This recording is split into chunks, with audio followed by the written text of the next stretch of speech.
तो अपने वजन के बराबर सोना उन्होंने तोला और ब्राह्मणों को देने लग गए। उनका मुनीम था, वो बड़ा भक्त था, नामदेव जी के यहाँ सत्संग में जाया करता था। उसने कहा महाराज आप ब्राह्मणों को दे रहे हैं तो बहुत अच्छी बात है, देना ही चाहिए, पर इसी पंढरपुर में एक नामदेव नाम के भक्त हैं, तमाम संत महात्मा उनके घर में आते रहते हैं, गौ ब्राह्मण संत अतिथि सबका सत्कार होता है।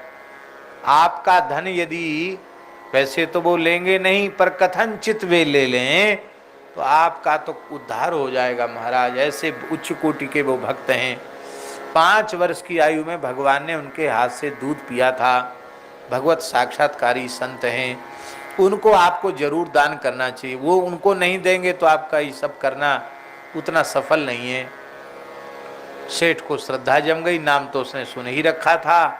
बार बार आग्रह पूर्वक नामदेव जी को बुलाने लग गया। नामदेव जी ने कई बार मना किया। जब ज्यादा आग्रह देखा तो नामदेव जी आ गए। बोला महाराज आप जो आज्ञा करो सो हम आपको सेवा कर देंगे, आपके ठाकुर जी की, संतों की, सबकी सेवा हो जाएगी। नामदेव जी प्रसन्न थे। नामदेव जी बोले भाई देखो हम ब्राह्मण जाति के नहीं हैं, ब्राह्मण को दान लेने का अधिकार है, हम ब्राह्मण भी नहीं हैं तो हम दान आपका कैसे ले सकते हैं, शास्त्रीय अधिकार हमको नहीं है। फिर हम कोई विरक्त साधु भी नहीं है, हमारी कोई पारमार्थिक संस्था भी ऐसी नहीं है जिसके लिए दान की जरूरत हो। हम तो गृहस्थ व्यक्ति हैं, दर्जी का काम करते हैं, उसी से हमारा गुजर बसर होता है। हम आपके दान मान के अधिकारी नहीं। नहीं महाराज आपके यहाँ बहुत संत आते हैं, बहुत सेवा होती है, आप मांगने थोड़ी आए, हम अपनी श्रद्धा से आपको दे रहे हैं। बहुत आग्रह देख करके श्री नामदेव जी ने कहा यदि आप अपनी श्रद्धा से दे ही रहे हैं, आपका इतना हठ है तो हम जितना कहें उतना आपको देना पड़ेगा।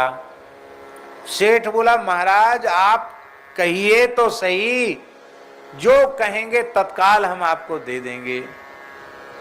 तो श्री नामदेव जी ने एक तुलसी के दल पर राम नाम लिखा और तराजू के पल्ले पर उसको नाम को पधराया और कहा इसके बराबर तौल कर सोना हमको दे दो, धन दे दो इसके बराबर तौल कर। वह देख करके सेठ बड़ी जोर से हंसा रहे, बोले महाराज रत्ती भर सोना भी तो नहीं चढ़ेगा, चलो इस पत्ता के बदले 10-5 किलो सोना हम आपको दे देते हैं।